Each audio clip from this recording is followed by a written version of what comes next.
Pero may mga tao ka sa palibot mo na reliyon ang ipinagmamalaki sa iyo.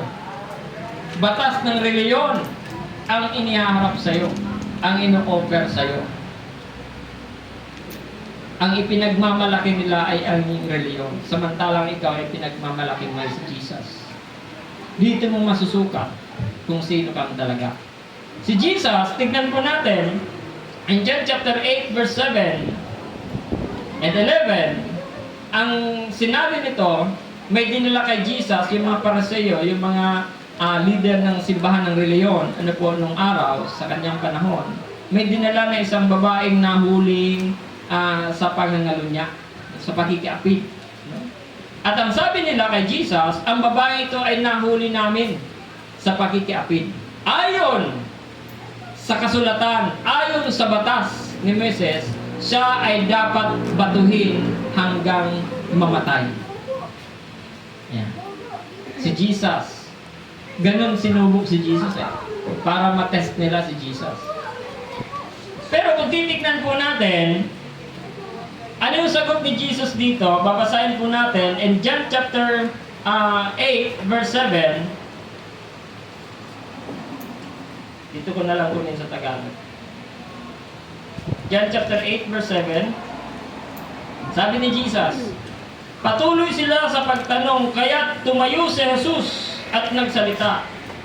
Ang sino man sa inyo na walang kasalanan, ang siyang maunang bumato sa kanya.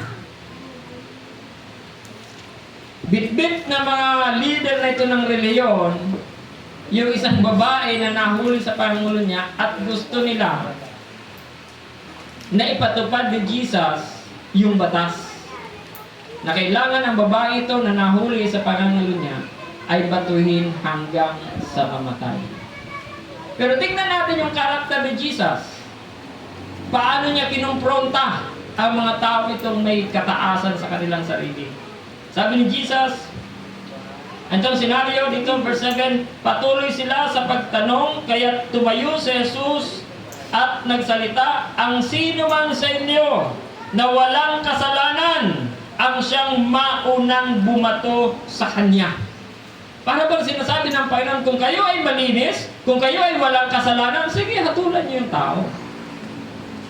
Ganun niya ginamit, ginamit yung kanyang kagandahang loob kapag kababaang loob.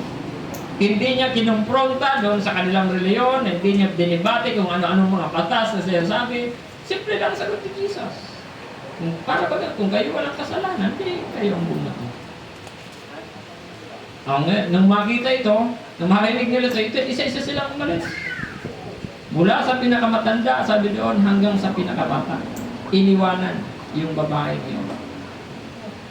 At ang natira ay si Jesus. At si Jesus, ano po? Sabi sa verse 11,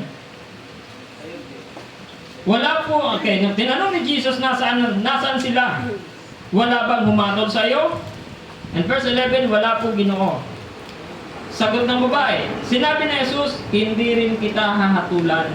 Umuwi ka na at mula ngayon ay huwag ka nang gumawa ng kasalanan. Yun yung kababaan ng loob. Hindi niya hinusgahan yung babae. Diba? Bagamat may karapatan siyang humatol, may karapatan siyang humusga, pero hindi niya ginawa. Ano sabi ni Jesus? Umuwi ka na at huwag ka na magkakasala. Amen. Payo. Ang dami ngayon mga reliyosong tao. Pag hindi ka kasama sa reliyon, sa impyerno ka. Hindi ka kasali sa kanila, hindi ka kasama, ito impyerno yan. Pag hindi ka kasama sa kanila, kulto yan. Ito eh. Pero lahat yung mga Kristiyano. Ha? Lahat mga Kristiyano yan. Naguhusgahan sa sarili. Pero kung titignan natin, pag-aaralan natin ang Biblia, tayo mga sumasampalataya sa Panginoon, lahat tayo ay naligtas dahil lang sa biyaya ng Panginoon. Ano ba ipagmamalaki natin? Nagtapos ka ng theology school, Bible school, may degree ka. Ano ipagmamalaki mo pagdating sa harapan ng Diyos? Hindi mo naman ipagmamalaki. Pagamat maganda yan at magagamit mo yan. Pero hindi mo yan na ipagmamalaki sa harapan ng Panginoon. Hello?